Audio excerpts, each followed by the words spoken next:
Seja bem-vindo ao Papo Outlier. Meu nome é Josué Varela e eu sou o fundador da Outlier Motorcycle.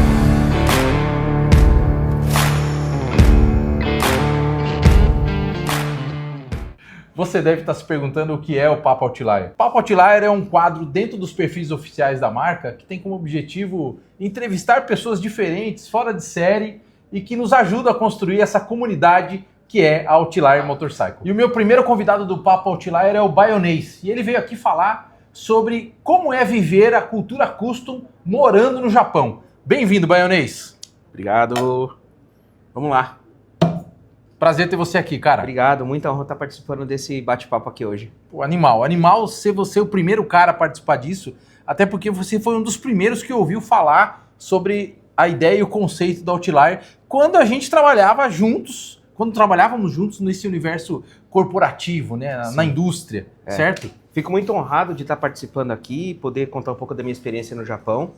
E, sem dúvida nenhuma, foi muito legal quando eu entrei na empresa, no meu primeiro dia, nas primeiras horas ali, tive contato com você e a gente já conversou e, assim, né, os foras da linha se identificam, né? Porra, quem é de verdade sabe quem é de verdade, né? E aí foi engraçado, porque se você perguntou pra mim da bota que eu tava usando, e aí a gente já falou sobre tatuagem, e a gente descobriu que a gente tinha a mesma câmera, né? Os dois apaixonados por fotografia, os dois apaixonados por comunicação, e eu acho que dali pra frente foi onde nasceu mesmo. E aí você me contou que você morou no Japão 11 anos, é isso? Não? Morei 11 anos no Japão. Fui pra lá em 94 para 95, quando teve logo depois que teve o terremoto de Kobe. E minha família tinha ido para lá. Meu pai é dos primeiros que foram pro Japão desde 89, né? E aí, 94 para 95, eu migrei para lá e fiquei por 11 anos. E aí, nesses 11 anos trabalhando, ralando nas fábricas japonesas, né? Você trabalhou em quais fábricas no Japão? Cara, eu trabalhei desde lixeiro a entregador. Que legal, Baionês. Então, assim, a experiência que eu tive no Japão, eu falo que ela é de longe a maior faculdade que eu já tive na vida. E o Japão é um país muito doido, assim, é uma coisa muito louca, porque lá você tem acesso a tudo, acesso a fácil a tudo, e ao mesmo tempo é tudo muito difícil. Então eu hoje conto a minha história do Japão, sem melodrama nem nada, mas desde quando eu cheguei lá com 13 anos, né, com a minha família e tudo mais. Um ano depois, meus pais retornaram ao Brasil, fiquei com meu irmão. São alguns pontinhos, assim. E aí, tipo, a primeira experiência que eu tive foi pegar um festival onde que eu vi em 95 Rage Against the Machine no pé do Monte Fuji, passando um furacão. Vivenciei alguns terremotos, alguns desastres naturais. Cheguei a dormir na rua em 2000 com meu pai. E chegou uma época que eu tava lá que eu falei, preciso voltar ao Brasil. Mas dentro disso tudo, a experiência maior que eu tive, e foi muito legal, foi ter vivenciado. Não esqueço até hoje, a primeira vez que eu vi um lowrider, a primeira vez que eu vi um hot, e a primeira vez que eu vi um cara montando uma moto, que eu era apaixonado já por Harley Davidson desde criança, mas a primeira vez que eu vi um cara customizando uma moto com motor Honda. Eu falei, mas peraí, não é só Harley que faz esse barulho? Não é só Harley que tem essa estrutura, que tem essa característica, né? E ali foi onde que eu olhei e falei, peraí, existe um mundo, um submundo, né? Fora do que... Eu tinha 14, 15 anos. Lá você se interessou pelo universo lowrider, lá você se interessou pelos custom cars, pelas motos custom, né? Pelo estilo de se vestir, pela maneira custom de se vestir, de se apresentar, e foi isso que te chamou a atenção. Tô errado ou não? Não, tá certo. Na verdade, assim, eu venho de uma família que... Eu tenho os tios que, na minha infância, na década de 80, levavam a gente para andar de moto sentado no tanque sem capacete. Então, eu com 10 anos já sabia... né? Não precisava usar capacete. Não precisava, mas eu já sabia conduzir uma motocicleta. Eu já sabia trocar marcha no tempo. Eu tinha um tio que era policial militar aqui na cidade de Americana, e ele era um cara muito fuçado, assim, ele era paraquedista, ele teve um Dodge Dart, que é histórico aqui, é histórico na história da Polícia Militar do Brasil. É uma das únicas viaturas, eu arrisco dizer que é a única viatura, um Dodge Dart montado como viatura da Polícia Militar, que foi montado por uma empresa de guinchos aqui da cidade, e que eles apelidaram de super máquina, né? Por causa da época da década de 80. E esse meu tio, ele era muito doido, ele me levava pra andar de caiaque, me levava pra fazer N coisa. Só não me levou pra saltar de paraquedas, porque na época que ele era paraquedista, eu acho que, tipo, era bem pouco que tinha salto duplo. Mas assim, ele era paraquedista, ele era aquele cara aventureiro doidão. Isso na minha infância, eu acho que foi meio que um repertório para quando eu cheguei no Japão, em 94 para 95, e um dia eu peguei a bicicleta e falei, cara, vou andar aqui nessa linha reta, vou andar 10 quarteirões e vou voltar, linha reta.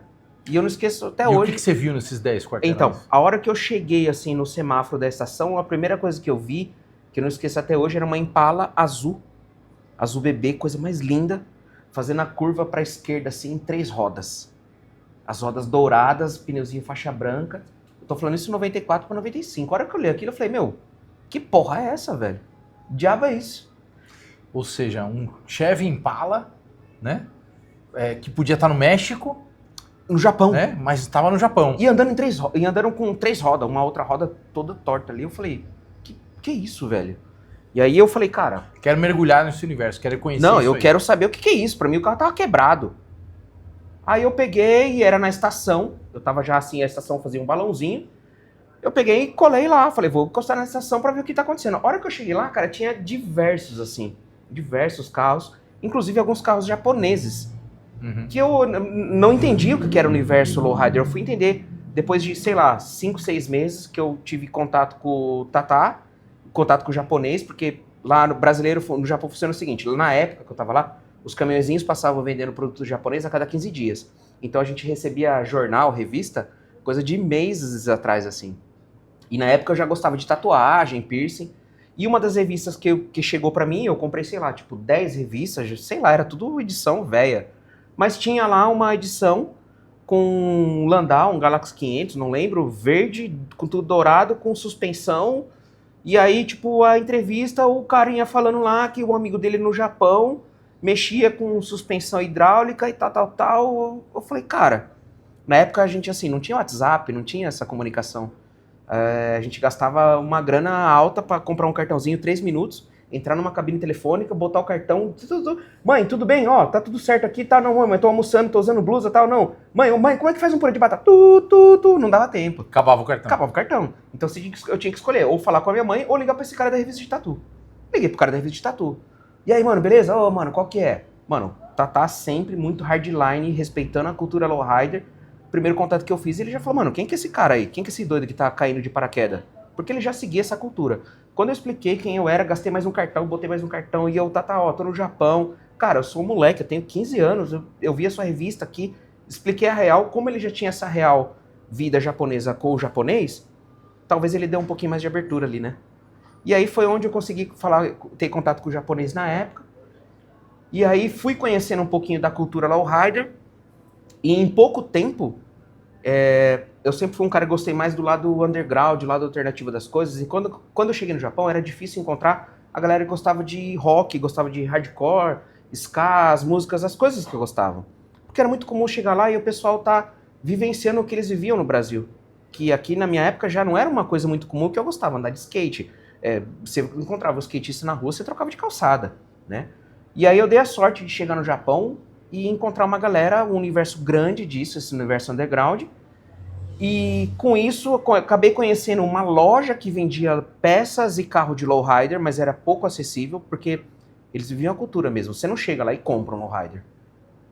Você não chega lá e fala, eu quero um lowrider. Você não compra. No Japão, pelo menos até onde eu tive contato, a coisa era o seguinte, não, você quer montar um lowrider? Então beleza, você vai montar.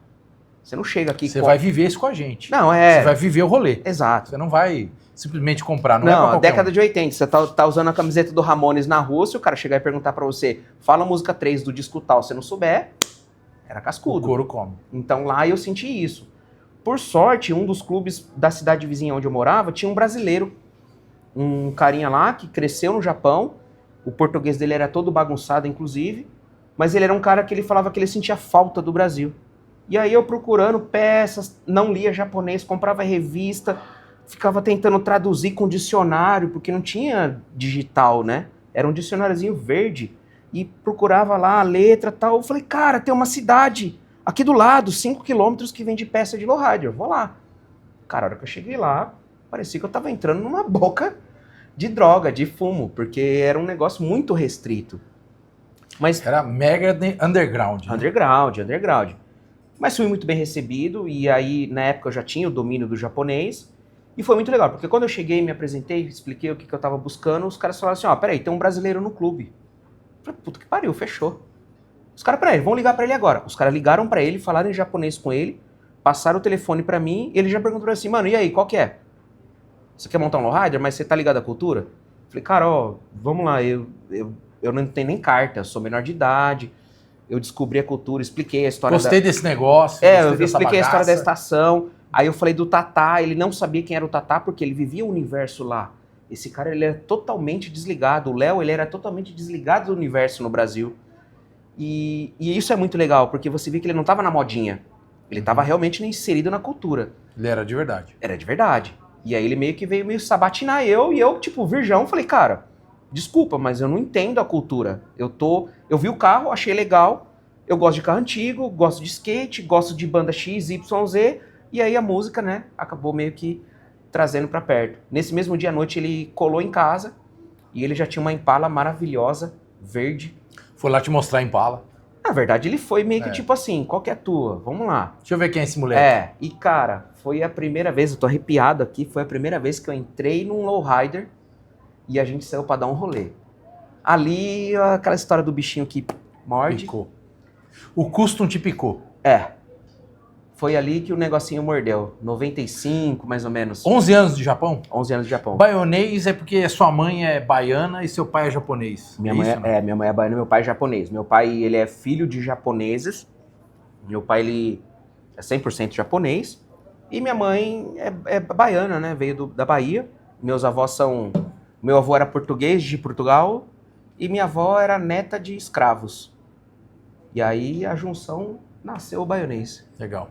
E aí você voltou para Americana depois de 11 anos, viveu essa cultura toda lá, conheceu essa galera. Lá teve alguns adendos assim. Quando eu comecei a entrar de cabeça no universo lowrider, eram algumas coisas dentro diferente, porque eu venho do rock e o universo lowrider no Japão, ele é bem, bem próximo do rap, apesar de eu amar rap, ser apaixonado, mas faltava alguma coisinha ali.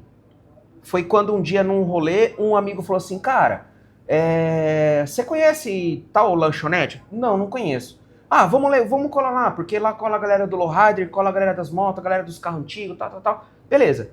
E aí era esses restaurantezinho mesmo, um dinerzinho.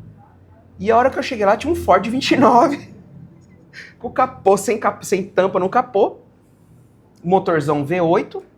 Eu só olhei, eu tive a mesma sensação de quando eu vi o carro fazendo a curva em 3 rodas. Eu já conheci o universo das motos customizadas, nesse meio tempo fui conhecendo a galera que customizava moto dentro do lowrider, e nesse dia começou a colar moto, caminhão, caminhonete, lowrider, hot rod, e eu falei, cara, isso no Japão?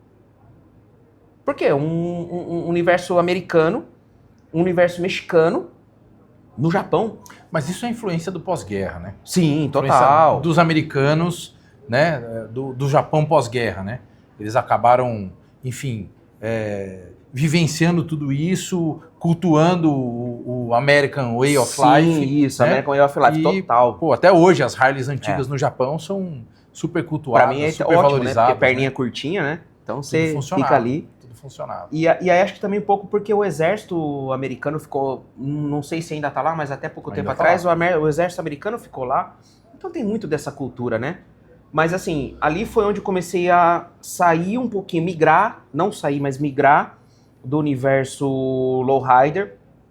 Paralelo a isso, eu fui acompanhando os drift também, apesar de não ser fã do drift, admirar, mas não queria ter vontade de montar um Skyline. Meu primo teve um Skyline, batemos 2 vezes, quase se matamos com o carro. Fui várias vezes pro porto, fui pra montanha onde não tem mais os guarda-reio ali, que corre risco de vida. Mas a coisa começou a ir cada vez mais se estreitando. E aí foi onde comecei a conhecer as oficinas construtoras de carro e de moto. Legal. Que aí foi onde a coisa realmente ali afunilou e eu falei, porra, cara, isso aqui é foda, isso aqui é legal. Eu curto esse rolê. Eu gosto disso, eu gosto desse negócio de fundo de quintal, do it yourself, faça você mesmo, que é uma coisa que eu sinto falta no Brasil, porque a gente tem pouco acesso a bons materiais, a boas peças, e também assim, não dá pra eu simplesmente comprar uma máquina de solda e sair fazendo. A gente tem bons amigos, né? A gente que gosta de construir coisa na garagem e fazer coisa na garagem. Eu tenho o meu Fusca, apesar de estar parado, muita coisa fui eu mesmo quem fiz. Mas aí são duas coisas. No Japão, não tem essa identificação que eu tive com você da primeira vez que a gente se conheceu. É uma cultura mais fechada. Né, mais fechada, exato. Só que aqui ao mesmo tempo que, tipo, nem eu e você temos uma máquina de solda pra falar, José, vamos começar a montar um quadro? Então, assim, tem os seus lados prós e contras, mas eu falo que pra mim, a minha história dentro desse meio outlier, ela começou em 95 no Japão. Legal, Baianês. É isso aí. Puta história, puta experiência. Teve uma coisa que me marcou. Você comentou uma vez que vocês esperavam até um mês para receber uma fita VHS das novelas que passavam no Brasil. Né? Fala um pouco disso aí, cara. Não só novelas. Globo Repórter. Fora que, assim, às vezes chegava pra gente lá, porque, assim, tinha os caminhãozinhos baú, que na época, para importar coisas do Brasil pro Japão, era muito mais burocrático e demorava muito mais. Então, tinha coisas que chegavam pra gente lá com 2, 3 meses de atraso. Cara, cansei de comer latinha de feijoada vencida. E aí tinha o caso da fita VHS, que, assim, a primeira vez está comprando daquele fornecedor, você comprava lá por, tipo, sei lá, $15, trazendo pra galera ter um pouquinho de noção, mas seria 10 mil ien. Você comprava 10 fitas VHS e você escolhia 10 coisas aleatórias. Era Fantástico, Jornal Nacional, novela X, novela Y. Enfim, você pegava 10 fitas com 10 programas brasileiros, Praça é Nossa, seja o que for. E na semana seguinte, se o cara voltasse, tava ótimo. Aí você ia lá e só substituía, você entregava o refil, né, as 10 fitas, e pagava um outro valor como se fosse um aluguel, né? Como naquela época a gente já tinha o costume de pagar aluguel de locadora, então você pagava um aluguel, na semana seguinte ele voltava. Se na semana seguinte ele não tivesse recebido as fitas matrizes que tinha sido apreendida, cara, já chegou a gente ficar 2 meses assistindo Fantástico, e assim, né? Repetido? Ia assistir no domingo. Então, todo domingo, tal hora, eu colocava no videocassete, play. Cara, jantava ali com meus amigos, com a minha família. E vambora, cara. Assistia a TV do Brasil, gravada de 60 dias atrás. Eu já tava, tipo, narrando a matéria, né? Eu já tinha decorado a matéria. Mas era assim que funcionava. Porra, e aí você voltou pra Americana, enriqueceu no Japão, Baianês? Não. Não, eu vivi no Japão. A não ser... Bom, adquiriu experiência, né? Adquiriu vivência. Vivi muito. Malandragem, não é isso? E aí retornou pra Americana, né? Voltei pro Brasil, fui estudar, fui para a área de comunicação, que foi o trabalho onde eu acabei te conhecendo, fui fazer gastronomia, e acabei voltando com essa bagagem do universo underground de lá, trazendo pra cá. Já tinha essa vivência aqui, vindo de família, meu irmão, os amigos daqui, que acabou casando. Então aqui mesmo no Brasil hoje eu mantenho esse contato com a galera da cultura lowrider, com a galera da cultura de carro antigo, de hot rod, das motoca. Não, que eu te conheci e tô aqui. Baianês é chefe, Baianês é videomaker, fotógrafo, conhece uma galera desse rolê da cultura custom, né? Quando a gente pensou em fazer o primeiro Outlier Day aqui, eu chamei o Baianês e falei, Baianês, você vai me ajudar, cara. Você vai me ajudar, vamos lá, vamos trazer uma galera. Eu sou um bom contador de mentira, bom contador de vantagem e falar mal dos outros. Exatamente. Baianês, vamos falar com o Crack, vamos trazer o Trapaceiros pra cá. Tá. Vai o Baianês ligar pro Crack, vamos agitar o rolê, vamos trazer a banda do Crack. Hillbilly Howride, né? Pô, a banda que tá há 23, 24 anos no rolê, no Rockabilly, lá de Curitiba. Baianês, me coloca em contato com o Coxinha do Hillbilly. Pô, me colocou em contato, passou o telefone do cara. Hillbilly vai vir aí, hein? 19 verdade, de hein? setembro. 19 de setembro, 19 né? de setembro vai vir no Outlier Experience. É. Nem podia falar desse negócio agora, mas já tô falando. Depois, ô, editor, corta aí, hein, ó. Não, corta nada, deixa passar. É, tudo bem. Quem viu, verá. Quem né? viu, verá. Exatamente. E aí eu até brinquei, falei, o Baionês vai ser o crack... Vai ser o crack do rodeio, né? Vai ser o crack, da Lucky Friends. Não, o crack, Então, eu sou café feliz. Com leite perto do crack. Mas o crack, o coxinha, o Borbo é um dos caras que ele fez parte do rolê década de 80 aqui de Americana. De torcida organizada, é um cara muito rua, é um cara muito street, né? Isso aí. E ele é envolvido, inclusive, com esse rolê de coisas antigas, carros antigos. É um cara muito respeitado dentro desse meio. Esse meio nosso, hoje, ele tá uma coisa mais amena, mas ele já foi meio pesado. E aí, se você não fosse, igual eu falei pra você, o cara camiseta do Ramones, se você não soubesse falar o número, a música tal, do disco tal, cara, você tomava uma ripa. Os caras arrancavam teu coturno, te roubava e batia em você, e enfim. Então, assim, eu venho de uma geração que foi muito rua. E isso me ajudou muito no Japão. E quando eu voltei pro Brasil, eu voltei com uma bagagem que eu aprendi que eu não precisava fazer ninguém sofrer o que eu passei. E, ao mesmo tempo, já estava com um pouco mais de acesso. Então, assim, dentro disso, conhecendo a galera que eu já conhecia, histórica, musical, cultural, carro antigo e tudo mais, foi onde eu fui tendo esses acessos. Foi onde eu conheci o Crack. Eu tive a honra de ser o fotógrafo da inauguração da Lucky Friends. Quando inaugurou a Lucky Friends, por ser brother do Crack, e os caras me autorizaram a ir lá e fazer as fotos e tudo. Tem essas fotos até hoje. O pessoal do Rio Billy Rádio eu acabei conhecendo porque eu fui para Curitiba e, na verdade, conheci por aqui com o Borba em alguns shows. E aí a coisa se estreitou mais porque quando eu fui para Curitiba, eu queria conhecer o berço do Psychobilly brasileiro. Não sei se você sabe, mas o berço do Psychobilly brasileiro é em Curitiba. Tem um restaurante lá que ele cedia o Psycho Carnival.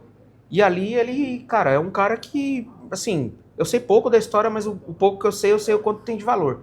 Ele simplesmente abriu a casa para ser o berço, para ser os primeiros shows de Psychobilly na época do carnaval e até hoje. E tem um filme que chama Estômago, um filme nacional, que foi gravado nesse restaurante. Cara, e esse restaurante é muito louco. Nas paredes, assim, tem umas coisas de palhaço pendurado, sabe? Tem umas coisas muito loucas que conta a história dos palhaços argentinos quando vieram pro Brasil. Enfim, a coisa se estreitou ali porque quando eu fui para Curitiba apresentar um trabalho num congresso, na época que eu era estudante universitário, e aí eu fui conhecer a casa. E coincidiu de eu chegar lá numa quarta-feira e o Rio Billy tá tocando. E aí ali eu cheguei e tal, fui conversar com a banda, tipo, pô, que legal, eu sou fã de vocês, não sei o que, sou de Americana. Ah, a gente lembra de você é amigo do Borba, não sei o que. Aí, meu, é essa coisa, igual juntou quando tudo. Eu te conheci. Então, assim, eu acho que tem coisa, Josué, que esse meio nosso proporciona que dinheiro no mundo nenhum paga. Que é essa coisa da cumplicidade, da broderagem, sabe? O dia que o Trapaceiros veio tocar aqui, o que aconteceu? Aconteceu um acidente, os caras quebraram um instrumento, quebrou o banjo. Não ia ter show? Cara, quebrou o banjo. Quem tem banjo? Quantas pessoas vocês conhecem que tem um banjo? Não tinha banjo. Quebrou o banjo, velho. Quebrou o banjo, fudeu. Quebrou o banjo. Como que a gente faz? Cara, liga daqui, você ligou pra um, liguei pra outro, não sei o quê. Liguei pro Bob Brood, o Bob Brood já ligou pra outro, que foi ligando pra outro, blá, blá, blá. Cara, em quanto tempo a gente resolveu isso? 25 minutos? Por aí, meia hora. E quem foi o cara que trouxe o banjo? Um cara de Americana. Um cara que eu não conheço, toda essa minha vivência. Mas não, conhecia alguém que conhecia alguém? Não tô alguém? me gabando disso, mas eu quero dizer o seguinte. Tinha um cara em Americana que tá dentro desse meio nosso, que vive isso que a gente vive, tocador de banjo, que falou, não, peraí, gente, eu tenho um banjo aqui. E eu acho que, assim, pelo menos até onde eu sei, não cobrou nada. Nada. Veio com a maior disposição do mundo. Ainda curtiu o show, hein? Emprestou o banjo, curtiu o show. E hoje é um cara que é outlier. É isso aí. É um cara que se você falar, viu? Preciso de um banjo emprestado. Ele vai trazer na mesma hora. Então, esse meio que a gente vive, Josué, voltando lá atrás, quando a gente falou do Japão, por que eu acho que, para mim, o Japão foi tão acessível para essa cultura custom? Porque a cultura custom, ela é aberta a todos e não julga ninguém. É isso aí. Basta querer participar, basta querer viver essa experiência. Eu acho que é isso um pouquinho mais além. Você tem que estar no sangue. Não importa se você tem o carro X, a moto Y, a roupa tal. É a sua vivência como pessoa, conversando, disposto a ajudar, disposto a contribuir. Indiferente de conhecimento, não entendo de marca, não entendo de cilindrada, eu não sei modelo de Harley, eu estou usando uma roupa da Harley, eu não sei modelo de Harley, mas eu gosto do que é Harley, eu gosto do universo Harley, eu gosto do universo Ford, eu gosto do universo Dodge, eu não entendo modelo nem nada, mas aquela coisa de estar ali, sabe, ouvindo barulho, sabe, de ver um cara soldando, sentir cheiro de gasolina, É isso aí. ouvir barulho, cara, desculpa, mas dinheiro no mundo... É isso aí. Compra essa sensação. Obrigado, Baionês. Valeu. E você aí, ó, quer participar do Papo Outlier? Manda uma mensagem pra gente. Ou vem curtir aqui com a gente toda quarta-feira, a partir das 7 da noite, em Americana, no Senhor Adolfo. Valeu? Obrigado.